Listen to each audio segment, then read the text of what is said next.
Le régulateur européen a donné son feu aujourd'hui contre le Covid de Novavax. Entre-temps, les avertissements se multiplient aux États-Unis et en Europe face à la progression du variant Omicron particulièrement contagieux. Nouvelle mesure et bilan, voici sur les dernières évolutions de la pandémie de Covid-19 dans le monde. Le vaccin de la firme américaine devient ainsi le cinquième recommandé en l'Union européenne pour prévenir chez les plus de 18 ans, a souligné l'Agence européenne des médicaments. Novavax utilise une technologie plus classique que celle employée pour les vaccins autorisés précédemment, ce qui pourrait, selon la firme américaine, réduire le scepticisme parmi les non-vaccinés. À l'instar de vaccins infantiles déjà largement utilisés, il s'agit d'un vaccin dit sous-unitaire à base de protéines qui déclenche une réponse immunitaire sans virus.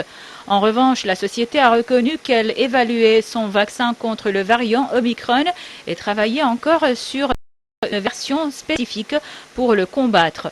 La Commission européenne avait déjà conclu un contrat avec Novavax pour l'achat anticipé de 200 millions de doses de son vaccin. Parallèlement, les avertissements se multiplient en Europe et aux États-Unis face à la vague de contamination provoquée par le variant Omicron du Covid-19 détecté en novembre en Afrique du Sud et au Botswana.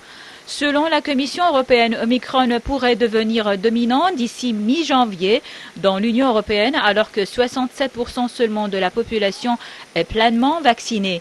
12 personnes contaminées par ce variant sont mortes et 104 sont hospitalisées au Royaume-Uni, a déclaré lundi le vice-premier ministre Dominic Raab.